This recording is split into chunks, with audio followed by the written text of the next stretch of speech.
This is Weinkrantz for 3Screens.net, and this is the unboxing and a product demonstration of AT&T's new HomeManager. For the purpose of this demonstration, obviously I've taken off all the plastic wrapping, but you can see on the left there's the frame, there's the phone, and there is the base station. And about 3 weeks ago, I made the decision to go ahead and get UVerse Voice, and this is where the main telephone used to be, was on a wall, probably like in many kitchens, on a wall plate somewhere, and I had it moved over next to the residential gateway, and I have over here another remote that used to be in a different part of the house, in the kitchen. But the phone itself is located in another room right next to the kitchen, where the home theater is. So what you see here is basically the center of our communications universe, which is UVerse Voice, UVerse TV, and of course the residential gateway that provides the services plus the wireless internet. And as you can see, I purposely had the phone moved right next to or right above where the residential gateway sits, because really now the way I look at it is my traditional phone line, or what was my traditional phone line, is really now just sort of a dumb instrument off of my IP network. So in my mind, I don't really care if it's voice, data, or video. As long as it's over IP, it's really pretty much all the same. I was surprised to see how easy the setup was. I just followed the instructions. Literally setup was maybe a 5-minute exercise. So here is the base station, and as you can see below, here's my residential gateway. And here is the HomeManager frame, which I've just turned on. So as you can see, it's really sort of like a big extension phone for me. And it's warming up. It's going to go find everything on the network. And here it is. Hang on.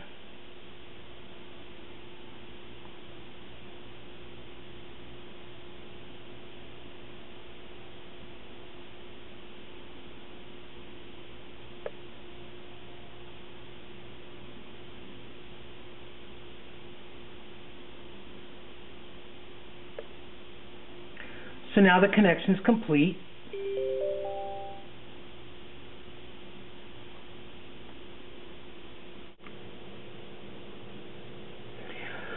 So as you can see on the right, this is the new telephone that I now have, and compared to the one on the left, which is the old one. And the one on the right looks, feels, and behaves a lot like, more like a business phone in a traditional office. So it's got a nice feel, it feels good, it sounds good, the audio quality is good. So now I'm going to focus this part of the review on the actual frame itself. And as you can see, my screensaver is the weather, which is a pretty handy application. And then what you do is, once you want to go into it, you just go to the little button right here that serves almost like a mouse. And you can see I happen to have it open on Yellow Pages, but if you go back to your home page, your home button, you'll see you have a variety of menus, which are call log, voicemail, address book, and more. So if you look at my call log, you can see it has a variety of options: all calls, missed calls, dial calls, receive calls. And go back to the main menu. Voicemail, which I have not set up yet. They have something called visual voicemail, which is sort of, I guess, a metaphor unlike the iPhone. My address book. Now, I did not set up the address book because since I have an iPhone, it is not compatible for uploading and downloading. I'd have to manually put it in, but on certain cell phones that AT&T sells, much like the Mobile Me service that Apple offers, it will sync your address book in the cloud, then bring it down to this device. But for the purposes of this demonstration, as you can see, I have the stylus with me. You can actually go to AT&T HomeManager Care, or I did create an address book. It shows the Apple Store, one in San Star Mall, and if I want to, I can use my finger, and it will dial. So it also becomes... Thank you for calling the Apple Store North Star. The Apple retail store is the perfect place to get your iPhone. It becomes a really nice speakerphone. Let's go back to the home screen. Yellow Pages is a very well thought out application and works best on this device compared to how it works on UVerse TV. So if you want to show, for example, here's some of my recent searches. You can go to Central Market, which is a grocery store. Here's their phone number. Or go to the actual store, and there's a map. Pretty cool. Add some favorites, put it in your address book. You can send to a friend through email. Really nice application. Again, when you go back to the Yellow Pages, you have a variety of, for example, let's go to food and drink. So in light of the stock market's gyrations, maybe we all just need to go sit in a bar and figure things out. So here we go. Backyard Sports Bar, the Crazy 8 Dance Hall. But that's just an example. News and info. Getting kind of a top-level view on the world, top stories, national news, financial news, travel news, political news. Let's see what's going on. McCain says Fed should stop government bailouts.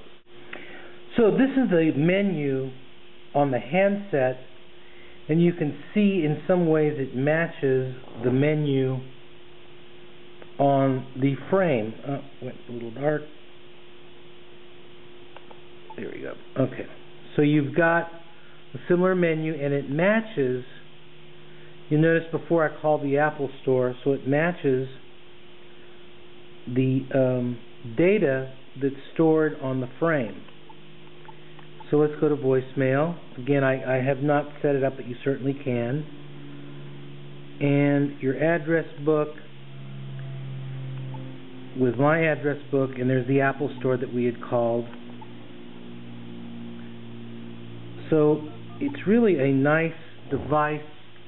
It looks good. It's well designed, and it has sort of the look and feel of a, sort of more like a business phone that you would see in an office. But it's sleek, it's nice, sounds good, and looks great. So that's basically my review. I hope you'll come visit us sometime. It's www.3Screens.net, the independent news source and guide to making the most of your AT&T 3-screen experience. This is Alan Weinkrantz. Thanks for watching.